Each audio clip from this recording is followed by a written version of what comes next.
Your UG and PG should be done from a college जो आपके career को wings they दे और आपको स्टैंड अपार्ट कर दे दूसरों से। मल्टीपल कॉलेजेस के फॉर्म फिल करने पड़ते हैं तो पैसे पानी की तरह बह जाते हैं। Did I make the right decision या क्या मुझे एक बेटर कॉलेज मिल सकता था? प्लेसमेंट सबसे बड़ा फैक्टर होना चाहिए आइडली। बहुत ही स्ट्रॉन्ग वे जिससे आप एक कॉलेज की वैल्यू को समझ सकते हो वो है कॉलेज की काउंसलिंग। आपको लगेगा कि इंफ्रास्ट्रक्चर बहुत स्ट्रॉन्ग है तो ये कॉलेज बहुत स्ट्रॉन्ग होगा।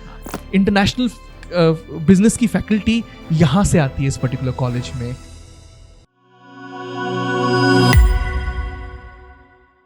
एक स्टूडेंट को अगर अच्छी पढ़ाई करनी है और अच्छी जगह से पढ़ाई करनी है तो choosing a college becomes a very important decision.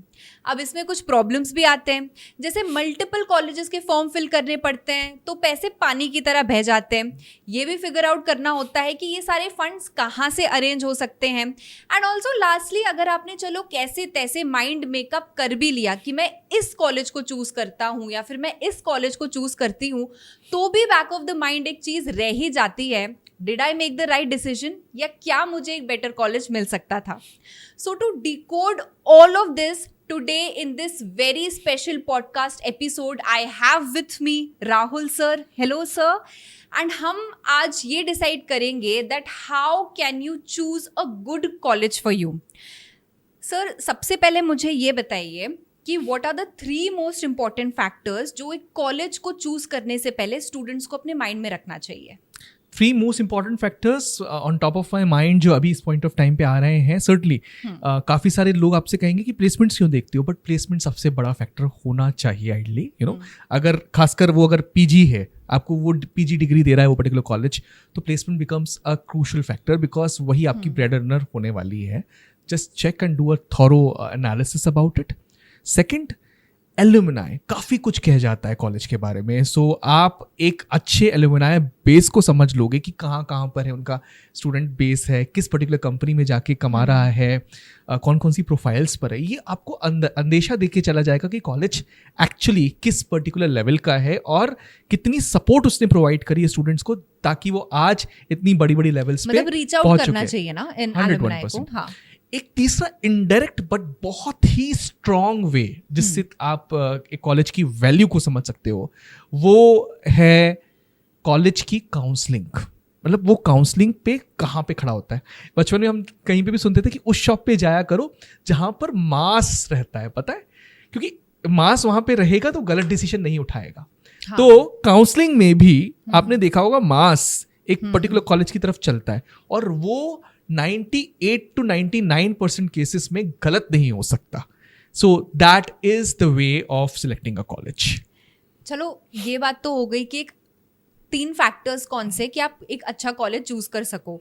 But मान लो अगर आपका सिलेक्शन किसी कॉलेज में हुआ है and you don't know anything about it, तो what would differentiate a good college versus a bad college?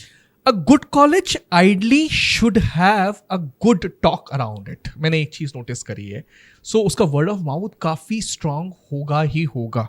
आप एक बार उसके अराउंड बातचीत करोगे तो at least 60 to 70% people are going to talk good about it. मैंने ये चीज नोटिस करी है। सर्टनली कुछ लोग होते हैं जो रिव्यूज में आपने देखा होगा ना, अमेज़न पे रिव्यूज होती हैं, so you know will be 20 to 30% people जो कि उस प्रोडक्ट के बारे में गंदा बोलेंगे ही, या फिर किसी होटल की अगर आप रिव्यू देख रहे हो तो बोलेंगे ही। बट 70 to 80% लॉट अगर अच्छा बोल रहा है एक पर्टिकुलर कॉलेज के ऊपर तो काफी एविडेंट है। बट ऑन द कॉन्ट्री एक बुरे कॉलेज के बारे में लोग बुरा बोलते हैं, तो मैंने एक वर्ड ऑफ माउथ देखा है कि बुरा रहता है। दूसरा एक डिसेप्टिव फैक्टर होता है जो कि आपको बिल्कुल हटा देना है, लाइक इंफ्रास्ट्रक्चर। आपको लगेगा कि इंफ्रास्ट्रक्चर बहुत स्ट्रांग है तो ये कॉलेज बहुत स्ट्रांग होगा। तो उसके फेर में मत आइएगा। मैं ये हमेशा कहूंगा कि एक बुरे कॉलेज का अच्छा इंफ्रास्ट्रक्चर हो सकता है, एक अच्छे कॉलेज का इंफ्रास्ट्रक्चर नॉट दैट सॉलिड भी हो सकता है। ठीक है, एक अच्छा कॉलेज अमूमन एक पुराना कॉलेज जरूर होता है। सो होता क्या है कि with the passage of time ये कॉलेज अपने आप को इम्प्रूव करता आया है। सो एक पुराना होगा एक अच्छा कॉलेज। मोस्टली बुरा कॉलेज अपने आप को बहुत ज्यादा पब्लिसाइज करेगा। आप ये चीज नोटिस करोगे कि उसका बहुत ज्यादा मार्केटिंग की हुई है वर्सेस एक अच्छा कॉलेज जिसकी खुद एक वाइब अच्छी बनी हुई है, उसकी पीआर उतनी स्ट्रांग नहीं है, हाँ। But it's ranking very favourably among the college, among everyone. मतलब उनके रिजल्ट्स ही बोलते हैं, उसके उनके लिए। रिजल्ट्स ही बोलते हाँ। हैं, and that is speaking volumes. Last but not the least, faculty, teachers and उनकी स्टैंडिंग काफी कुछ कह जाएगी. सो उनके बारे में बातचीत अगर आप करोगे, यू नो, तो मैंने जैसे when I used to talk about my college, तो मुझे बताया जाता था कि यू नो इंटरनेशनल बिजनेस की फैकल्टी यहाँ से आती है इस पर्टिकुलर कॉलेज में, और वो भी बहुत अच्छा इंस्टीट्यूट है जहाँ से गेस्ट लेक्चर आते हैं. Credibility. ये सारा क्रेडिबिलिटी, ये छोटी छोटी बातें ना बहुत आपके लिए फेवरेबल रहेगी when you are selecting a college. तो ऐसा है क्या कि जितना पुराना कोई कॉलेज हो उतना ज्यादा अच्छा है वो कॉलेज? हाँ, तो मैंने ये ऑलरेडी पिछले आंसर में थोड़ी बहुत इसके ऊपर बातचीत करी.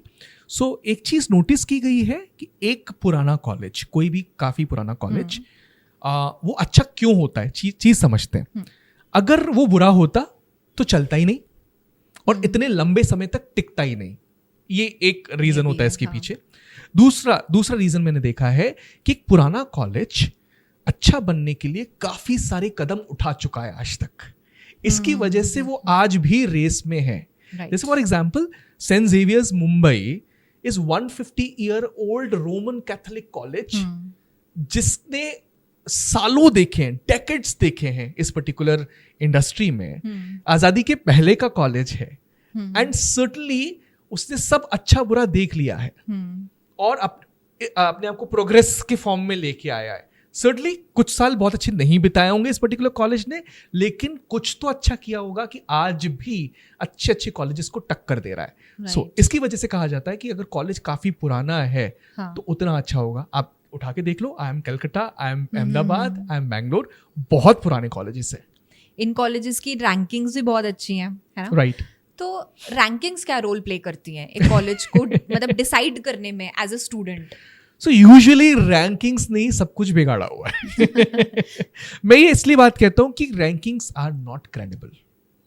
उसके पीछे काफी सारे रीजंस हैं. पहला, स्पॉन्सर्ड रैंकिंग्स भी इंडिया में चलती हैं, एंड सडनली स्पॉन्सर्ड रैंकिंग्स ने काफी कुछ खराब किया हुआ है. तो अगर आप एग्नी आंट वेबसाइट्स में जाके रैंकिंग्स चेक करोगे, आजकल तो एक बहुत अच्छा फीचर स्पॉन्सर्ड आ ही रहा है, लिखा हुआ आ रहा है, तो आप चेक करोगे तो आपको समझ में आ जाएगा कि यार ये वाला कॉलेज नंबर 2 पे नहीं होना चाहिए था आइडली. दूसरी चीज, बहुत बार काफी सारे रैंकिंग वेबसाइट्स या रैंकिंग के जो पेरेंट लोग हैं वो लोग स्पॉन्सर्ड नहीं लिख रहे हैं, वहां पर आप कंफ्यूज हो सकते हो. ठीक है. तीसरी चीज, एक सैंपल साइज को देखकर, कुछ पैरामीटर्स को देखकर जज किया गया है. सो हो सकता है कि एक ऑथेंटिक रैंकिंग हो भी, बट जो पैरामीटर्स कंसीडर किए गए हैं उस पर्टिकुलर कॉलेज को रैंक करने में, और आप जिस तरीके से सर्च करना चाह रहे हो और आपके जो पैरामीटर्स हैं वो मिसमैच है दोनों के बीच. हो सकता है आपके पैरामीटर्स ज्यादा हो या कम हो या कुछ और हो. सो इसकी वजह से भी रैंकिंग्स अक्सर धोखा दे जाती हैं. बट फिर भी आपको अगर रैंकिंग चेक करनी है तो जिन रैंकिंग्स पे आप थोड़ा बहुत रिलाय कर सकते हो वो क्रेडिबल रैंकिंग्स होनी चाहिए, लाइक NIRF रैंकिंग्स या international rankings like QS rankings, FT rankings, जिसके ऊपर दुनिया चल रही है. और अगर उन्होंने रैंकिंग्स थोड़ी बहुत खराब करी तो काफी उनकी क्रेडिबिलिटी खराब हो जाएगी. हैविंग सेड दैट, रैंकिंग्स के अलावा अपना रिसर्च करना बहुत जरूरी है. राइट. जैसे मान लो किसी स्टूडेंट का सिलेक्शन हो रहा है या वो फॉर्म फिल कर रहा है, एंड 2 कॉलेजेस है जिनमें बस 19-20 का फर्क हो, ऑलमोस्ट सिमिलर है, तब कैसे एक स्टूडेंट डिसाइड कर सके? उस पॉइंट ऑफ टाइम पर ROI बहुत बड़ा रोल प्ले करती है. मैंने देखा अपने लाइफ में इनफैक्ट कि when you getting similar colleges जिनकी रैंकिंग्स काफी हद तक सेम थी, मतलब रिसर्च करने के बाद भी समझ में आता है कि यार प्लेसमेंट्स ऑलमोस्ट सेम लगता है यहाँ का, बट दोनों की फीस में डिफरेंस है काफी. तो उस कॉलेज की तरफ जाओ, चाहे वो 19 हो या 18 भी हो, मैं कहूंगा, जिसकी फीस कम है, क्योंकि आप अपने माँ बाप का बहुमूल्य पैसा बचा रहे हो उस पर्टिकुलर केस में. एक तो बात ये कहूंगा मैं. दूसरा, एक चीज समझना कि वाकई में क्या 19-20 का फर्क है कि नहीं है, ये भी समझना. बहुत बार आप कंफ्यूज हो जाते हैं कि यार 19-20 का फर्क है ही नहीं, ये भी एक रिसर्च करना जरूरी है. Last but not the least, अगर 19-20 का फर्क आ रहा है और आपने ROI चेक कर ली है, वो भी ऑलमोस्ट सेम है, तो उस पर्टिकुलर कॉलेज के पास जाना जो थोड़ा सा पुराना है, जिसकी तरफ ज्यादा रिव्यूज अच्छे जा रहे हैं in terms of word of mouth. Right. So word of mouth काफी कुछ बताता है एक पर्टिकुलर कॉलेज के बारे में. ओके सर, एक दो क्वेश्चंस और है मेरे. मान लेते हैं कोई ऐसा स्टूडेंट है जिसको मैनेजमेंट के बारे में पता ही नहीं है and he gets selected in a good commerce or an economics college, तो उस केस में वो क्या करे? इनफैक्ट काफी सारे स्टूडेंट्स हमारे पास आते हैं और ये कहते हैं कि सर मैं डिसीजन नहीं ले पा रहा कि मैं management as a career choose करूं कि नहीं इस पॉइंट ऑफ टाइम पर, when he is starting the IPM preparations. और ये कैटेगरी अराउंड 30 to 40% किड्स की होगी. Because they are parallelly targeting colleges like SRCC for commerce or they are targeting St. Stephen's for economics. DU के top colleges भी target करते हैं. तो मैं बोला कोई दिक्कत नहीं, आप बाद में चूज करिएगा, क्योंकि ये जो करियर्स हैं वो कंप्लीटली डिफरेंट करियर्स नहीं है. लाइक मैनेजमेंट के साथ आप कॉमर्स को, इकोनॉमिक्स को, स्टैटिस्टिक्स को, मैथमेटिक्स को रख सकते हो इन अ सेम बकेट. या फिर आप आपकी कम्युनिकेशन स्किल सेट्स अगर स्ट्रांग है तो आप बाकी और करियर्स को भी रख सकते हो. लाइक लिबरल आर्ट्स हुआ, या आप जर्नलिज्म, या फिर मास कॉम साइड, या फिर मास कॉम साइड भी जा सकते हो, एडवर्टाइजिंग साइड भी जा सकते हो. तो ये करियर्स भी रख सकते हो. कुछ स्टूडेंट्स होटल मैनेजमेंट को भी एज अ करियर ऑप्शन रखते हैं ऑप्शन में. सो ये कुछ ऐसे बकेट्स हैं जिनको आप डायरेक्टली टारगेट कर सकते हो. एंड एट द एंड आपको करना क्या है, आपको एक लिस्ट बनानी है, प्रेफरेंस लिस्ट, जिसमें सारे कॉलेजेस हो. ठीक है. एंड इफ यू गेटिंग से फॉर एग्जांपल SRCC एंड शहीद Sukhdev together at the end, दोनों टॉप नॉच कॉलेजेस है मैनेजमेंट एंड कॉमर्स के, बट आपने करियर अगर डिसाइड कर लिया है कि नहीं अब मैनेजमेंट में ही जाना है, तो आप शहीद सुखदेव में जाओ. लेकिन अभी भी डिसीजन नहीं बना हुआ है तो SRCC ranks higher than Shaheed Sukhdev, you can go get inside SRCC, not an issue at all. So if I say that there are two colleges, a good college or a mediocre or a bad college या average college, क्या मतलब मुझे ये तो पता है कि placements बहुत अच्छे होंगे एक बहुत अच्छे कॉलेज में, करिकुलम बहुत अच्छा होगा, बट अगर मैं ओवरऑल बात करना चाहूँ एक पर्सन के एक्सपोजर लेवल्स में या फिर उनके करियर ट्रैजेक्टरी में, क्या डिफरेंस हो सकता है? क्योंकि कॉलेज आपका सबसे पहला स्टेप होता है आपके करियर के लिए. आई थिंक काफी सारे एलिमेंट्स होंगे एक अच्छे कॉलेज के अंदर जो आपको एक बुरे या मीडियोकर कॉलेज में नहीं दिखेंगे. सबसे पहले पेयर ग्रुप, एक बहुत स्ट्रॉन्ग पेयर ग्रुप देके जाएगा आपको एक अच्छा college. And as they say your personality is sum total of 5 people you meet on an everyday basis. तो आप 5 साल के लिए या 3 साल के लिए या 4 साल के लिए उस पर्टिकुलर कॉलेज में हो और आसपास के लोग बहुत स्ट्रांग हो, तो आपकी पर्सनालिटी में उस टाइप के रैशनल चेंजेस आएंगे. दूसरा, मैंने देखा है काफी सारे अच्छे कॉलेजेस में रेसिडेंशियल स्कूल का एक सिस्टम रहता है. So they also teach you how to live alone in a different environment along with your friends. और वो मूवीज में दिखा भी है काफी बार कि कितना चेंजेस उस रेसिडेंशियल प्रोग्राम की वजह से आता है. हालांकि ऐसा नहीं है कि अगर एक पर्टिकुलर कॉलेज में रेसिडेंशियल प्रोग्राम नहीं है तो वो पर्टिकुलर कॉलेज अच्छा नहीं है, बट ये एक फीचर देखा गया एक अच्छे कॉलेज का. तीसरा फीचर जो मुझे दिखाई देता है, a very strong alumni base, जो आपको किसी भी पॉइंट ऑफ टाइम पर जॉब में उठा लेगा. जॉब में नहीं उठा रहा है तो जॉब स्विचिंग के टाइम पे उठा लेगा. उस पॉइंट ऑफ टाइम पे वो नेटवर्किंग जो स्किल्स जरूरी हैं, वो एक एलुमनाई बेस आपको एक स्ट्रॉन्ग एलुमनाई बेस दे देता है. चौथा, करिकुलम बहुत इंपॉर्टेंट है, बिकॉज मैंने देखा है कुछ करिकुलम्स में ऐसी इंटर्नशिप्स होती हैं जो आपको एक लाइफ लॉन्ग लर्निंग एक्सपीरियंस देके जाती है. कुछ स्टूडेंट एक्सचेंज प्रोग्राम्स होते हैं जो आपको एक फॉरेन यूनिवर्सिटी का कल्चर सिखा के चले जाते हैं. Last but not the least, placements जो शुरू में ही आपको एक बुरे कॉलेज से अलग थलग करके खड़ा कर देता है. एंड लिटरली ये एक ऐसा पैरामीटर है जो हर स्टूडेंट देखता है, समझता है और उसके हिसाब से ही डिसीजंस लेता है. Just my last question to you, a person is already in his or her college, वो मतलब उनका फर्स्ट ईयर चल रहा है.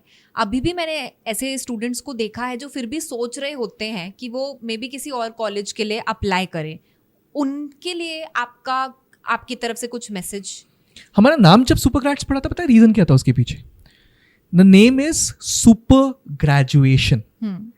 आपका ग्रेजुएशन अगर सुपर हो गया तो आपके करियर को विंग्स लग जाते हैं, एंड सुपर ग्रेड्स का कंसेप्ट ही उसके ऊपर आता है कि your UG and PG should be done from a college जो आपके करियर को विंग्स दे दे और आपको स्टैंड अपार्ट कर दे दूसरों से.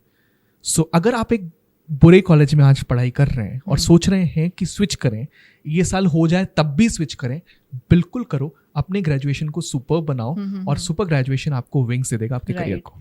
मुझे नहीं लगता इस चीज़ को कोई बहुत ही मतलब कोई भी इसको और अच्छे से एक्सप्लेन कर सकता हो। Thank you so much Rahul sir, आपने बहुत ही इजी लैंग्वेज में एक ऐसे तरीके से स्टूडेंट्स को बहुत इंसाइट दे दिया है कि how should they actually choose a college. So we have seen कि what a good college can actually do to your career, to your personality, what kind of curriculum you will be getting, versus अगर हम किसी bad college या mediocre college को बोले तो what things are you actually missing out on your life. Still, if you have any other queries about what kind of college you should go into or what kind of college you should select, किसी भी चीज़ में confusion है, super grades का comment box हमेशा open रहता है। Please मुझे comment section में बताइए आपके क्या डाउट्स हैं, end of course Rahul sir is always there to help you all. Like, share, subscribe as well. Of course. Bye guys.